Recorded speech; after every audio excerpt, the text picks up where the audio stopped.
Hello, ladies and gentlemen. Welcome to another episode of the Game of Thrones podcast. I'm your host, Carmine of RedTeamReview, and I'm joined here once again, Mr. Preston Jacobs himself, the author, Preston Jacobs. What's up, buddy?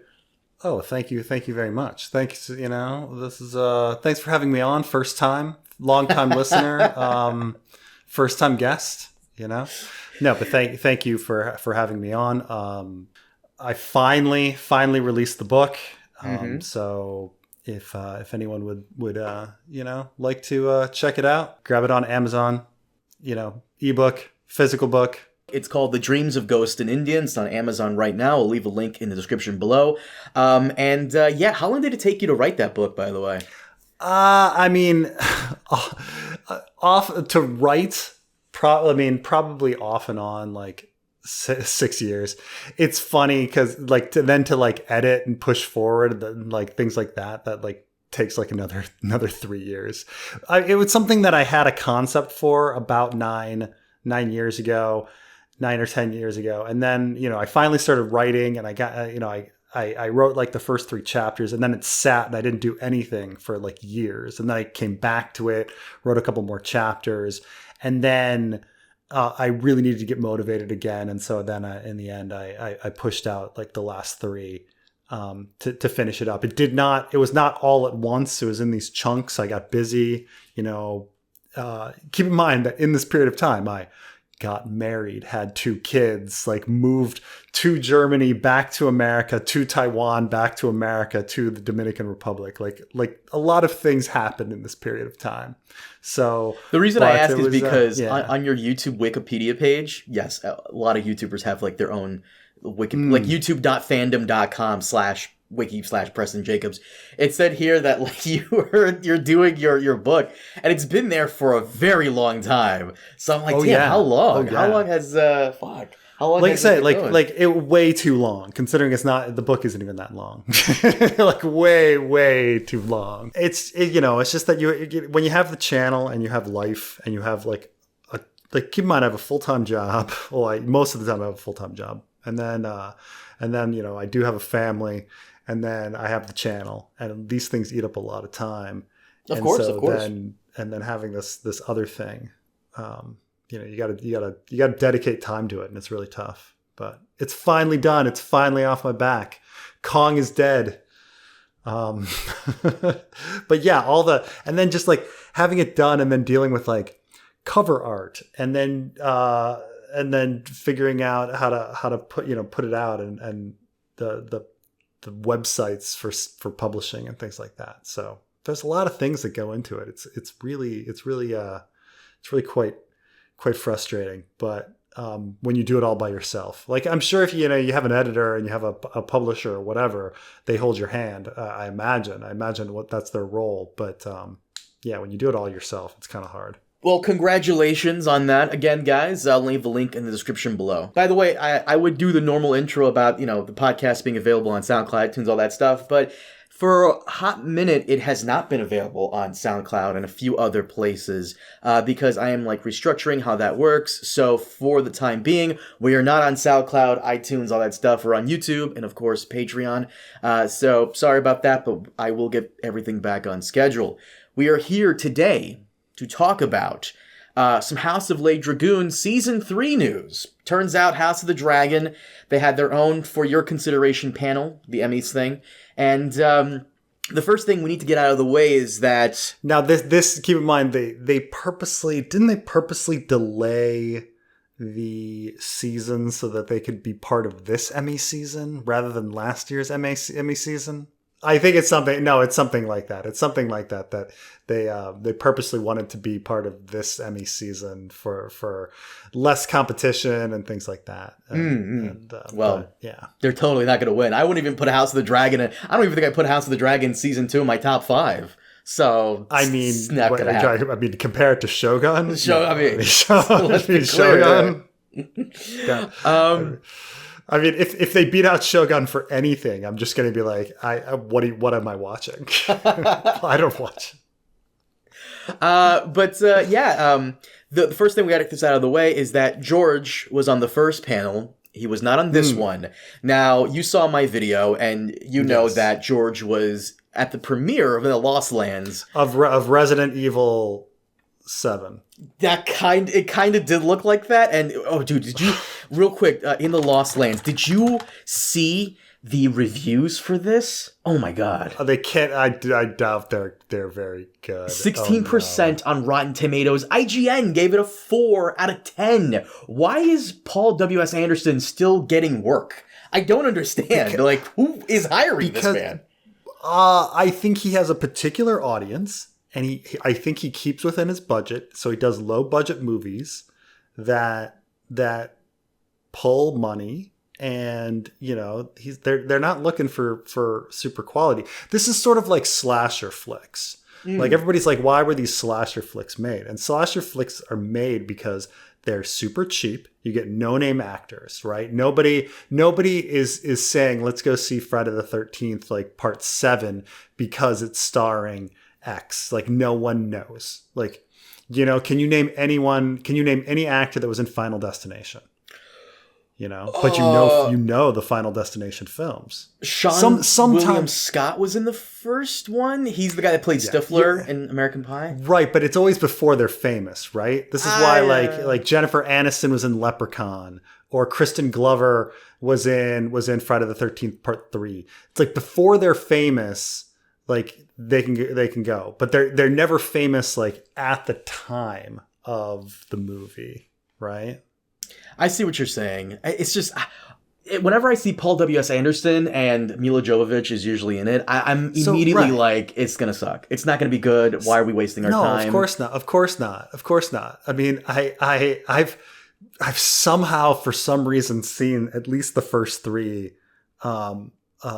Resident Evil movies. And the first one was like, somewhat entertaining, and then I don't know, I just could not deal with them after that. I don't even know why I watched Resident Evil 2 and 3, but I think they make their money, and he keeps it within budget, and he's got like a team of people. I mean, he's married to the star, so like they just go and they make another movie, and they get it done. They're money making operation.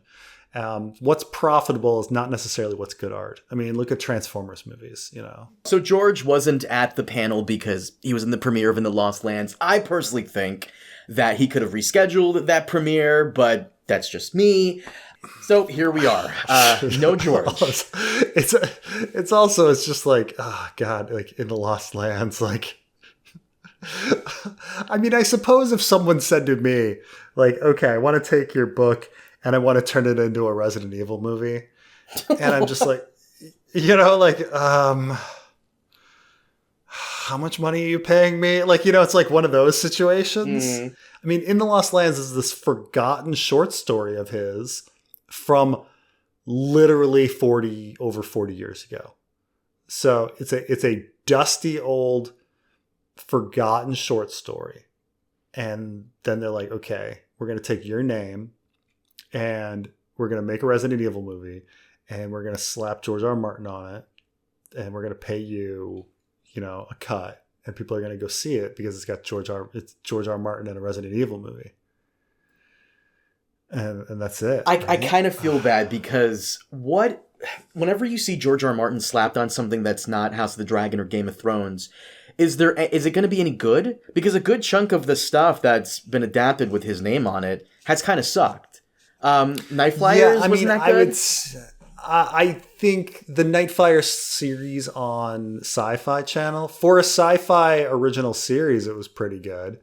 It was for any other series, it was just kind of middle of the road, forgettable. It was. I'm more forgiving of Night Flyers than most people. Most people watched, like, who said they watched it, thought it was crap, but I'm a little more forgiving of it because I thought there were some interesting concepts and some good performances, but it was still, but no, I mean, it's middle of the road. It's nothing great. The original Night Flyers movie from the 80s with Uncle Phil is horrible. That is unwatchable. Still, though, I mean, it seems like a lot I made you watch Doorways, didn't I? Oh, You watched Doorways? No, I never got a chance to because I was trying to find. Oh my God, I was you trying to need to- find like you a need to better watch- version because that one you gave me was it's such a bad quality version. Oh, it's free on Amazon. Oh, really? Oh, shit. Yeah, it's free on Amazon Prime. The one on YouTube is pretty low quality, but there's You linked me the one on free YouTube. You didn't link me the one on Amazon. Yeah, you can just get it on Amazon Prime for free.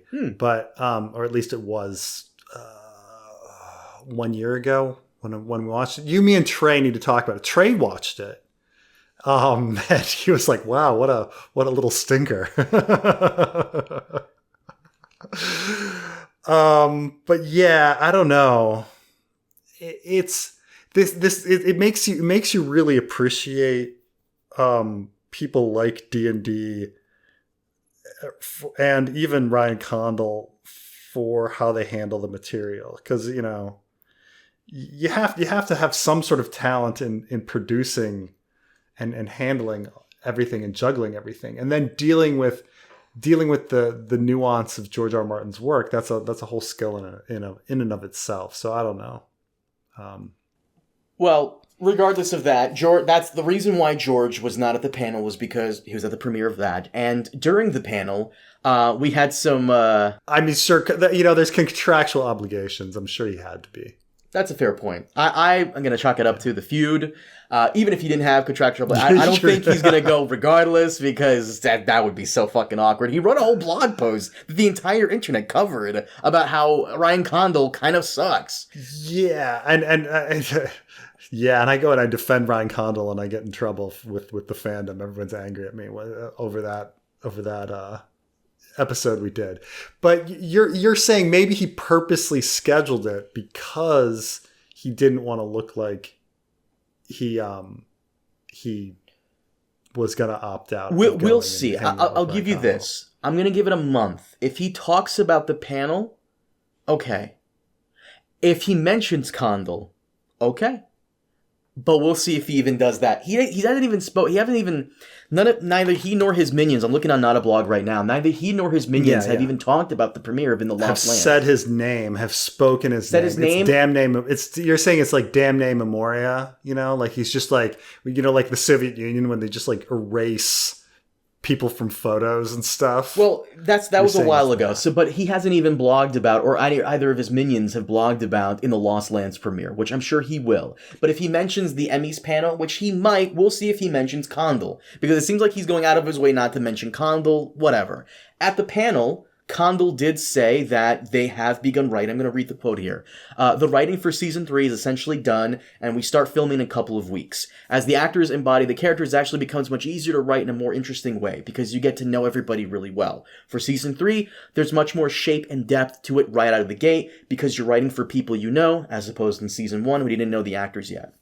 The showrunner added, there are some major new characters this season, but 85% of them, we already knew who they were, and it just makes it much more rewarding to write.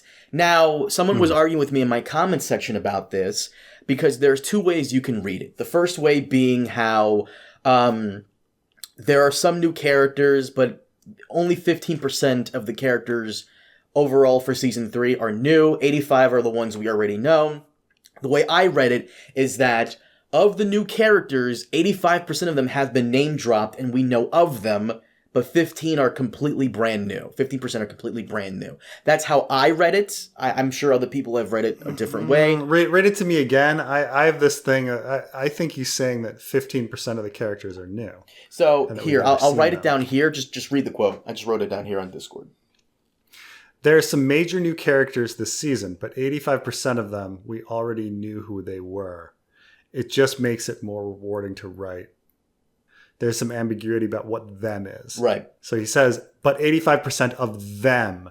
And if you're in a writing class, you're like, oh, well, the subject of here is new characters. And he said 85% of them. So you would put in 85% of new characters. We already knew who they were. It just makes it more rewarding to write.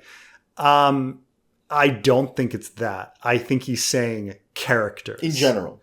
He's saying, I think he's saying there are some major new characters this season, but 85% of them, meaning characters, we already knew who they were. and it just makes it much more rewarding to write. I think he's saying that, yeah, he's comfortable writing characters that they know so that they can like go into depth with them. Mm-hmm. That's fair. Either way, we're getting new characters, and of course we're getting, in my opinion, so you saw my video, and I think obviously we're getting Daron and one of the Hightower lords. For me, it would make sense if we had Black Alysanne Blackwood, Bloody Ben Benjamin Blackwood, and who's the other person I said that we probably are getting?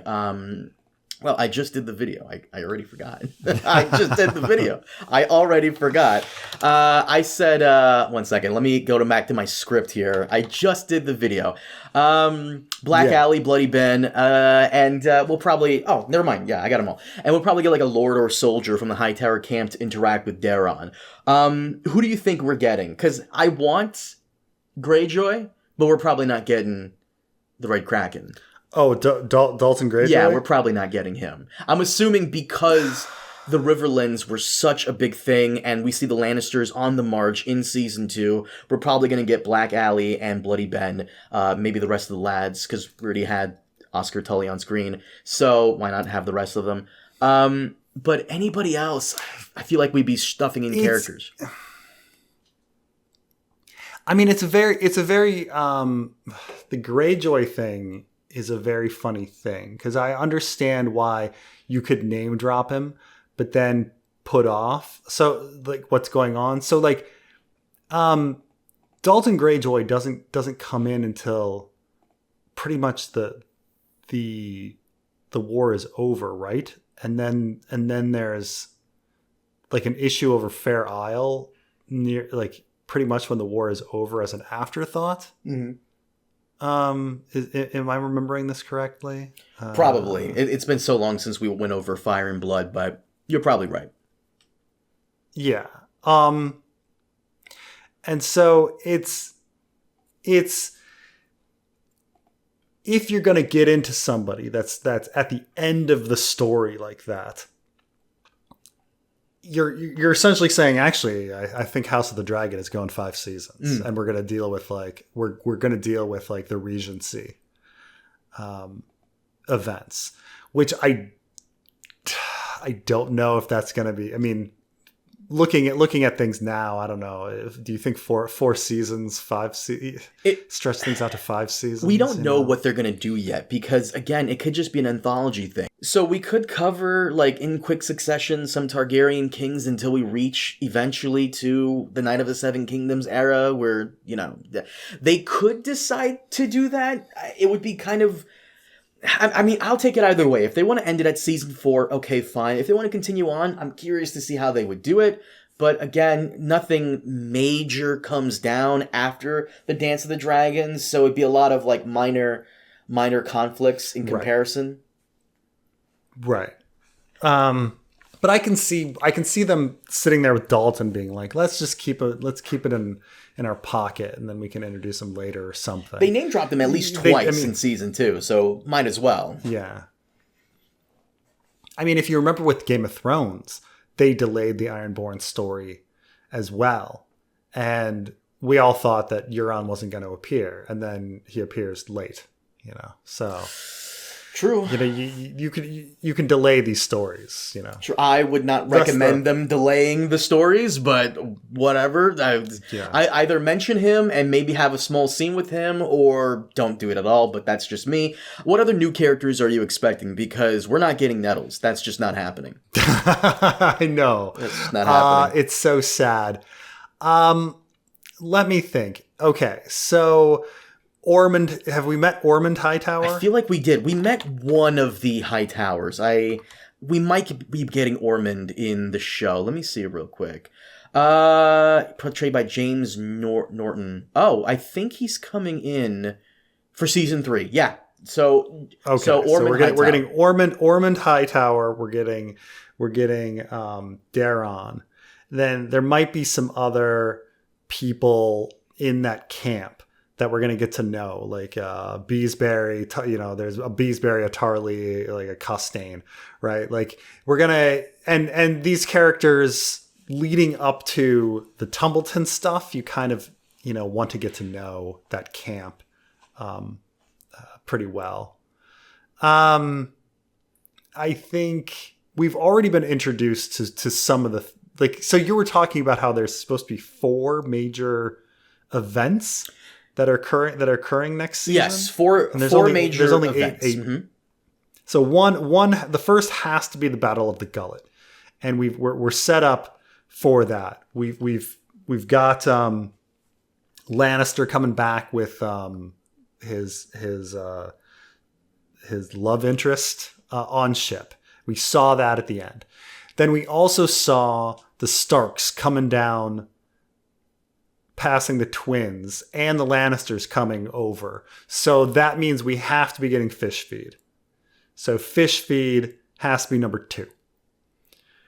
And then if you're talking like things that have to happen, I would say that the fall of King's Landing in reaction to the Gullet has to happen. So that's 3. And so the 4th one, you got to do something with the Hightower army. So it's either Honeywine or it's first Tumbleton. And that would be 4. So Honeywine, have to do. Honeywine is not like it is a major event in the books, but they don't have the budget to do so many of these big events and attach it. So here's what I'm thinking. Right. I know Gullet. And you're right. And considering like timeline wise, if Honeywine were to happen, it would happen early. And it's not happening early because Gullet is happening early. So, episode 2 is going to be Gullet. Episode 4 is going to be either the taking of King's Landing or fish feed. And then episode 6 would be taking of King's Landing or fish feed, the other. And then episode 8, you'd have Tumbleton. So, like I said in my video, I think Fall of King's Landing is first because... How can it happen? You can't have it first. You have to have her freak out and go take King's Landing in reaction to Gullet. That's in the books. I'm thinking they're gonna switch it up. Oh, Joe, no. Yeah. So here's why I say that, because what I thought was going to happen in season 2 is that, and I've said this before, and I'm sure you remember it. I thought the ending of season 2 was going to be her taking King's Landing. It would make a lot of sense from a thematic point. And she begins the season at a very low point, and then she ends at a very high point, finally taking her father's seat. It would make sense if the taking of King's Landing happens in episode 1, the first episode, where she starts on top with a win, and then the Triarchy coming in with the Lannister fleet to intercept her at King's Landing. Then you have the Gullet. She orders the Velaryons to move in and secure her position at King's Landing, so she's not blocked in. Then you have Gullet second, and I would argue fish feed somewhere in the middle, and then Tumbleton, because that's when is it the first Tumbleton when the dragon seeds betray her? Yeah, it's the first Tumbleton, right? Yeah. So to me, it would make sense. Episode 1, she starts at a very high point. At episode 8, because we're only having 8 episodes, she ends it at a very low point where she feels her grip on King's Landing loosen a little bit. That's where I'm going. That's the reason I'm saying Gullet comes after Fall. I understand. Yeah, I understand that position, and I think it also, if you're going with the meeting with Alicent, that the taking of King's Landing is now in reaction to the conversation she had with Alicent. Mm-hmm. And that all makes sense to me. But then it's like, what's the fucking point of Gullet? Like, what's the point of Gullet if it doesn't lead to anything in the plot? Like, if she's already taken King's Landing, what does Gullet motivate her to do? How does Gullet change her? I'm not saying they won't do it your way. I just think it's a really bad idea. They've been doing a lot of really bad ideas. So it's all in reaction to making those 3 characters the main characters, even though a good chunk of them don't have anything to do. So they're... I mean, you are right that the whole point of Gullet is that it emboldens Rhaenyra to take King's Landing. But if she's already taken King's Landing because of her conversation with Alicent, she doesn't need to be emboldened by anything. But then what's the point of Gullet? I mean, just to cull characters, I suppose. Why not? But man. Why not? We're getting to a point, like I said in my video, we're getting to a point where we have so many named characters, but not enough people are being killed off. So at that point, you're just gonna have like such a big budget for no reason. In the next thing here is Darcy was asked about their desire to have Rhaenyra experience more action and wield a weapon in season 3, and they teased, "I got what I wanted, folks." That's when Condal nervously interrupted, "We're on very, very shaky ground here." He later informed the audience about some things that they can look forward to in season 3, including the fact that the goat is back. So the goat is a reference to that haunted goat that Alice Rivers has roaming around. It's no one cares. But in my video, I said how like Rhaenyra wielding a sword is like, I don't think she's going to be jumping into a fight, because the cost of training this actor and the cost of like getting a stunt double for this person, it's just, why would you do that? Not only that, but lore wise, it would be dumb for the leader of this faction to engage in a fight where they could potentially die. My assumption here would be that we never got the reaction of Daemon to the Cargyle twins' assassination attempt on Rhaenyra. So maybe Daemon is giving her some sword lessons, kind of like how Bronn and Jaime did it in Game of Thrones. It's weird, because there's never been anything. There's never been any. We haven't had a single scene with her getting martial training. Like she's not Visenya. Like had you introduced her as a character who was getting that training, like Visenya had, then you could throw it in. You could throw her in a fight scene. But we've had nothing with that. We've had her training on her dragon. If you want to throw in dragon battle scenes that are not in the show or not in the book, you've seeded it. It's fine. But a sword fight that would come out of nowhere.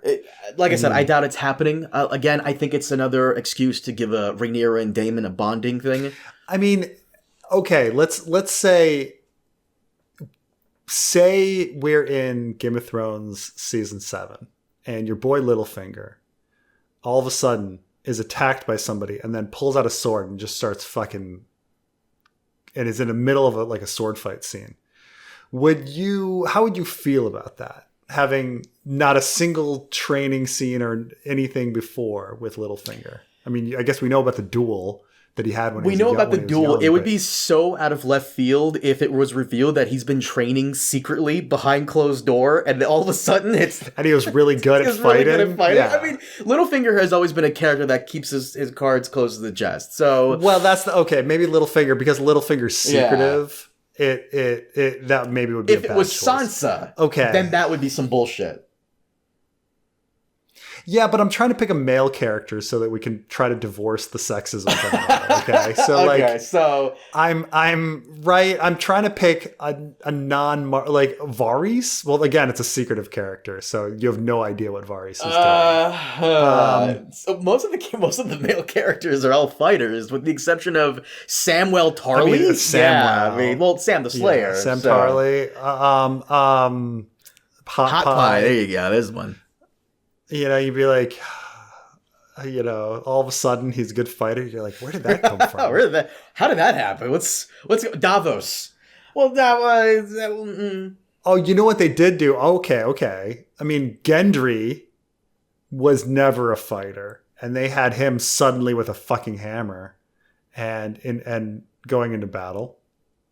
I guess, but with Rhaenyra, it would not be the same. I just think they're trying to give Daemon and Rhaenyra some more bonding time before they send Daemon off on whatever the fuck mission, because Daemon can never be in the same. Yeah, place. No, I think that'd be a fine scene, and you have a training scene between her and Daemon or something, and then whatever, it gets all hot and heavy. You can do some sexy time even, and then later, during the fall of King's Landing. Maybe somebody's running after her and she's escaping, and she kills some just regular vagabonds in the city, not like a knight or a fighter, but some random burglar / raper, you know what I'm thinking? Something like that. Because in the books, when she takes King's Landing, she starts this Inquisition force to try and root out Aegon supporters, beheading a couple of people. Yes, right. In the books, she beheads your boy, Hightower. Doesn't Daemon behead Otto Hightower? I mean, by her command? By her command? So you think she'll be doing it herself? Well, what a lot of people have thought is that they're keeping Otto around so that he can take the position of the suicide sacrifice during Second Tumbleton. Some people are wondering if they're going to throw in Otto there because it would have a little more emotional weight for it to be a character we care about rather than a rando, right? Because the suicide is Hobart, right? And you're like, who fucking cares? Hobart Hightower is already dead in the show. Right. I don't know how. Like, I don't know how that happened. How? He's just killed off screen. Let me look it up real quick. How do you know he's dead? I don't understand. It's in I think it's in the behind the scenes for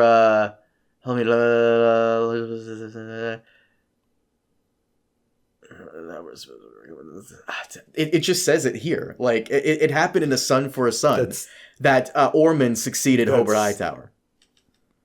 That's okay. Well, okay. I mean, there might be more than one Hobart. I don't think so. Hobart is not. Oh, okay. This is what's weird. Okay, Hobart Hightower is simply a knight. Okay, he is not the Lord, the heir, anybody. In House of the Dragon, they made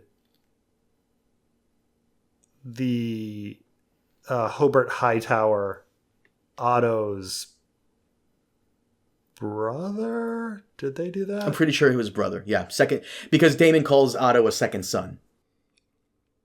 Right, and so Lord Hightower in the books is Otto's brother. Lord Hightower in the books is unnamed. And so they gave him the name Hobart. And so that's what's going on here. Okay, so that they randomly named the unnamed book Lord Hightower, Otto's brother, Hobart, even though he's unnamed in the book. But Hobart is a name for a very relevant later Hightower who has this very important role at Second Tumbleton. But I do admit, it's better to have a character we fucking care about do Hobart Hightower's actions than Hobart, who is a rando. He's a fucking rando.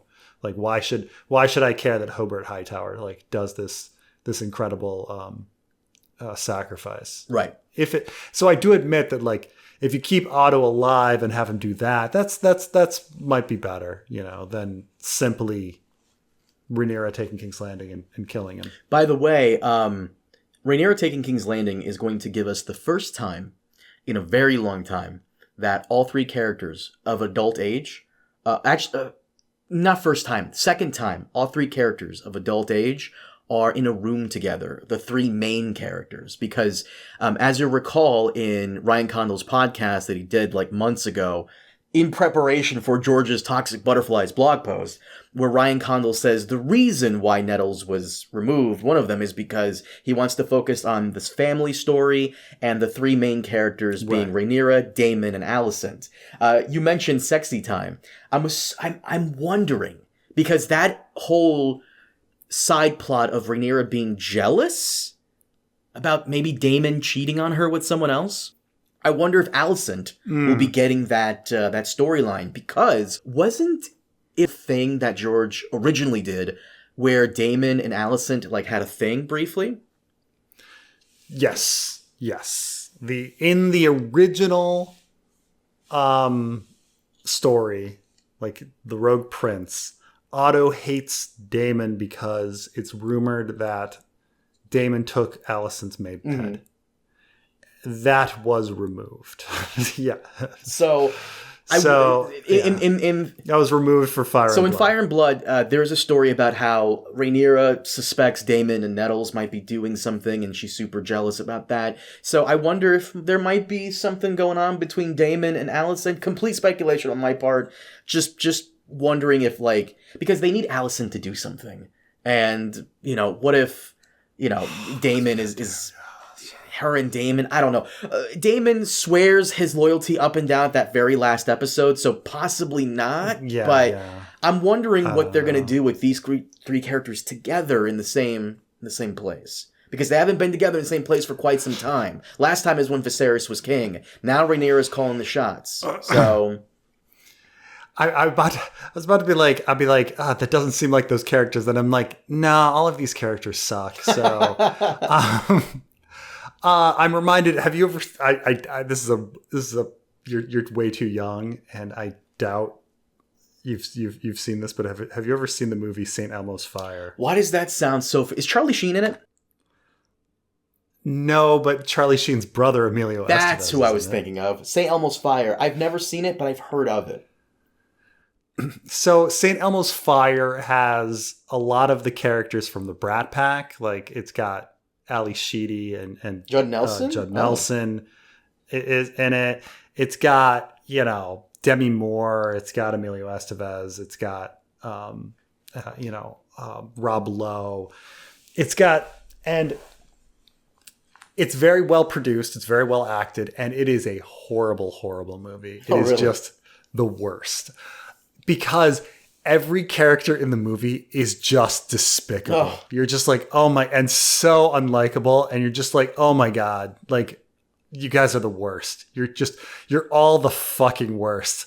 There's not a single person in the movie where you're like, I'm rooting for them. They're the protagonist. Like, no one in the movie do you like. You're just like, you're all horrible, horrible people. And so like, and it's like almost famous for being this because everyone thought like it's not one of those beloved 80s movies. It's not Pretty in Pink. It's not Breakfast Club. It's not 16 Candles. Where you can like watch a movie and like root for people. Like it wanted to be that because it came out at the same time and had the same actress, but it's so horrible. It's just like there's no one likable. So no one likes St. Elmo's Fire. And no one. But anyway, I kind of feel like House of the Dragon is like St. Elmo's Fire, where you're just like, ugh, everybody sucks. But does everybody suck, though? Because remember, Rhaenyra tried really, really hard to avoid ordering the deaths of so many people, and she had to be super duper sure that this is the path we should really go down, to the point where she risked the entirety of her reign by sneaking into King's Landing. She made Alicent agree to the death of the execution of her son. Yeah, Rhaenyra sucks. I try to think of anybody that doesn't suck in House of the Dragon, who's still alive. I mean, we don't know anything about Daron, so people like Helena. So okay. I'm giving Rhaenyra a pass on persuading Alicent to sign off on Aegon II's death. Oh, really? I'll tell you why. How about when she let the dragon seeds like slaughter all of those innocent people? They're peasants. They don't count. I'm giving her a pass. on the Aegon II death because, convincing her, because as long as Aegon II is alive, she can't solidify her rule, and as long as that's in place, people are going to keep fighting and dying. So she doesn't need Alicent's permission. For she was just fuck Alicent. It's just, and then flirting with her afterwards. It's just weird. Look, we're getting the threesome. We're getting the lesbian threesome. That and the dragon seed. Yeah. That and the dragon seeds thing is just like, no, she's a horrible person. Maybe she's not as horrible as some people in the show, but she's a horrible person. So who am I liking here? Elmo Tully? Wait, I thought it was Oscar Tully. Whatever. He's some Muppet, right? Whatever. Big Bird Tully. Snuffleupagus Tully. Snuffleupagus Tully is, I like him. I'm trying to think of anybody else is likable. Helena's fine. I'm fine with the kids. Rhaena's pretty cool. Yeah, I like Rhaena. She So everybody, with the exception, Rhaena, Baela's cool. Corlys is Rhaena, cool. Well, Corlys is an absentee father. I'm fine with Baela. I'm fine with Baela and Rhaena. But it's funny because it's like the characters I know almost nothing about are the ones I'm still cool with. I'm still cool with Corlys. I suppose Corlys is still right. fine. So basically, the three main people suck.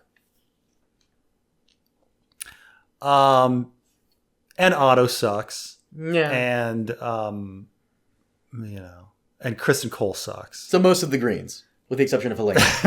Most of the and Laurie Strong sucks. Of course. So most of the Greens. So most of the Greens. But like the blacks, okay, you're right that like I'm still cool with Jace. Jace is still good. Yeah, man. Okay. Most of the Team Black is are cool. Yeah, just Rhaenyra kind of sucks. Everybody else is still Daemon and Rhaenyra suck, but the rest of the blacks are all right. Also, I don't think Rhaenyra did. Rhaenyra knew about the murder of the body swap. That was also really bad. Rhaenyra's done a lot of bad things, man. Of course. By the way, can we put bets on if they're gonna have like a threesome with Daemon, Rhaenyra, and Alicent, or maybe Daemon, Alicent? or Daemon, Rhaenyra, and who's the woman that's her spy master? Who's not really a spy master? Mysaria. Yeah. I don't think they're going to do it. I think they're trying to repair Mysaria and make her like, respectable or something. I'll put money on this. I'll put money on this. I think, so you're saying like an Alicent, Rhaenyra, Daemon threesome. Or an Rhaenyra, Daemon, Mysaria threesome, or even better, to really piss off the people in the Middle East who got very upset over that lesbian kiss. Rhaenyra, Mysaria, Alicent. Okay. So, all right.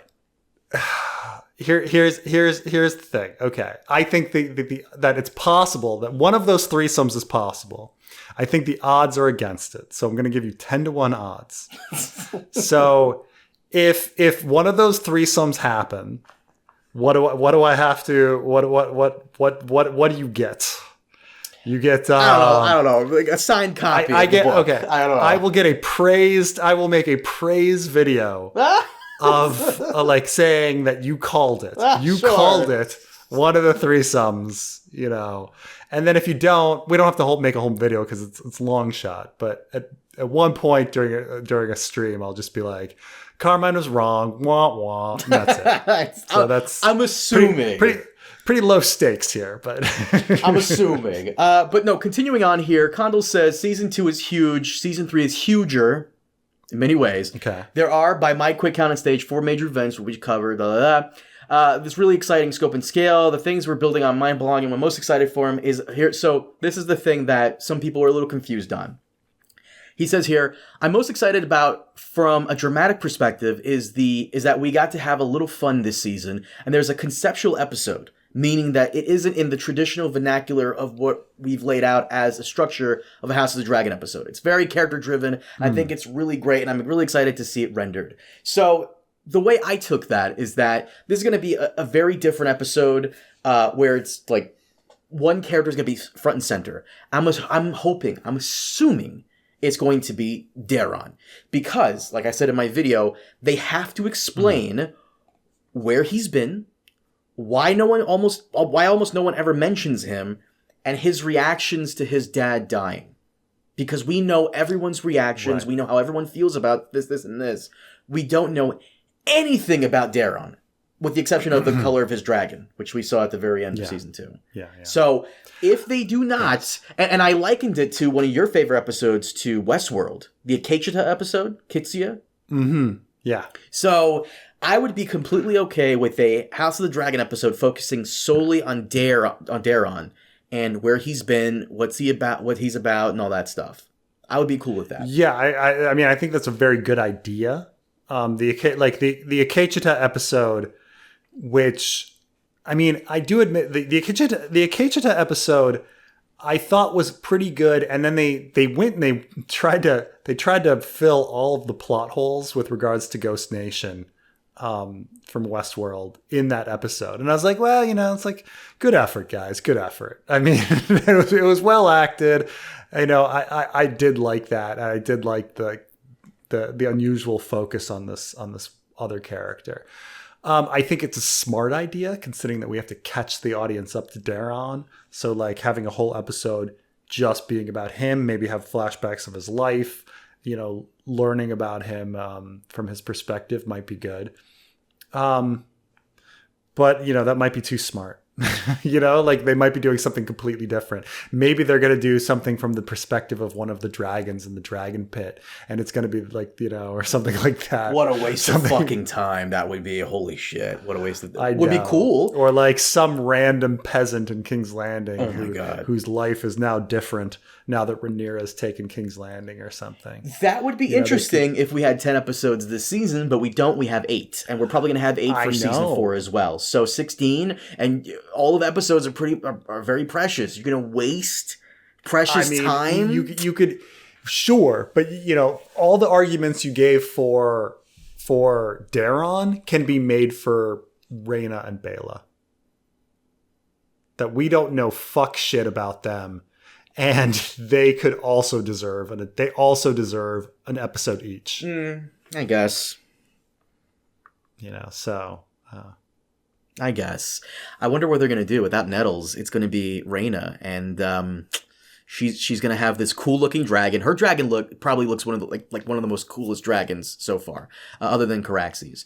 And I wonder how they're going to like have her come back. I can't believe they cut Nettles. Can't believe it. well, such a bad move. Maybe I'm drinking some copium here, but move. Nettles could still somehow appear. No. I mean, it's like, how would you feel if they did Game of Thrones and they cut Dario Naharis? I mean, they already cut, Strong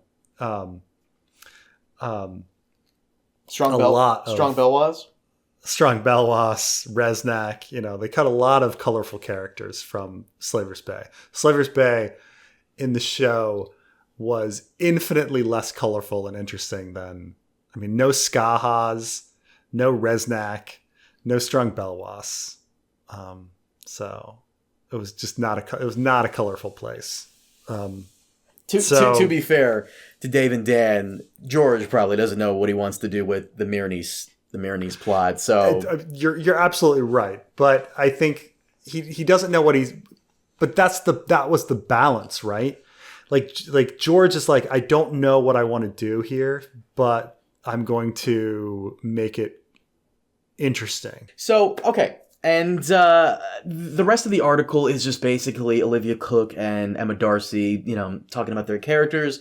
To wrap this up, Darcy said, I think Rhaenyra kind of exists between two poles, Damian and Alicent, and it was a challenge to go into a season where neither of those poles are easily accessible. You're aware of the broader pressure on the scene, and you know that it has to deliver on a certain level. The show tries to deliver dramatic scales within small spaces, and so that's a challenge, but I also cherish those scenes, so there's personal stakes in there too. Yeah, Rhaenyra and Alicent, even 6 months out from the last episode of season 2, Rhaenyra and Alicent should not have met any time in season 2. It was a bad decision. Whose ever decision it was very bad. And to do it twice, like you're just, it's too much. It's too much. And it's all because Alicent has nothing to do. I know you blame George for that, kinda, but at the same time, I do. I do. But like, deal with it. Right. Yeah. You have to invent a more interesting plot for them. That's what I said in my video. I kind of wish they'd focus on other characters who sorely needed more time, like Helena, Jace, Baela, Rhaena. Like, come on, guys. Right. That's the thing. Is you could just have Rhaenyra be like, I'm going to visit the Vale to visit Rhaena, and then have her there, and then the two of them will be interacting, and we get to know Rhaena too. All you have to do is have Rhaenyra go to these situations. Have Alicent be like, I'm going to go to Old Town and visit Daron. Okay. But now instead, she she has does something to like do. her stint in the forest where she thinks about drowning herself.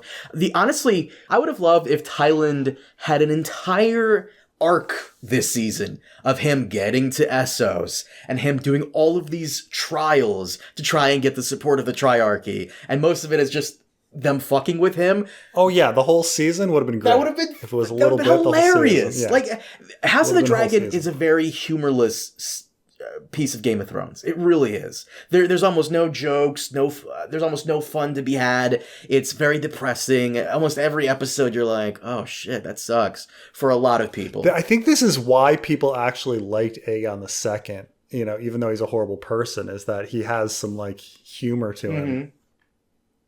Yeah. And then they really destroy his character by glorifying the fact that his cock exploded. Like, why? Why is that necessary? It sounds so unnecessary. Brutal. I didn't realize that happens when you're under fire like that, but... It cooked like a sausage. Okay, that's so stupid, but okay. Regardless, it's just, that could have been a whole arc. Tylan and his trials, they're making fun of him at first, and then he, like, does a really good job at these trials, and they're just impressed. It's like, oh, okay. I really liked the Thailand scenes. I did. I wish we had more of them, and I wish they were spread out over the whole season. So Preston, they need to hire us as writers. It's just spitball I ideas. know. Come on, it's just whatever. The ideas for Alicent and Rhaenyra and Daemon. I'm curious where they're gonna go with this, and I'm sure they're gonna give more Alicent and Rhaenyra in rooms talking, which I would have been excited for that for season 3 had we not gotten so much of it in season 2, but whatever. Daemon, I never want to see him in more than one place for more than one episode. After Harrenhal, I'm done with that. I'm done with that. No, I want him on the move. I want him doing things. Maybe keep him in King's Landing for 1 or 2 episodes where he whips people into shape, rooting out all the traitors. Fine, but he needs to be on the move. I can't have him in one. I want like 8 more episodes of him having dreams at Harrenhal, like walking the halls. Oh, prepare for Aemon to have those now. Now that like, oh, that's right. We gotta swap them out. Be like, good times. I wonder how they're gonna have that, because we know that Aemon has some type of relationship with that brothel woman where she cuddles him and sings to him and whatnot. Is Alice Rivers? I can't see this version of Alice Rivers being his lover. That because in the books they are lovers, and she even is pregnant with his kid. I don't see how a man like Aemon woos over Alice Rivers, because she's less sorceress, sneaky person, and more sage. So yeah. What do you think?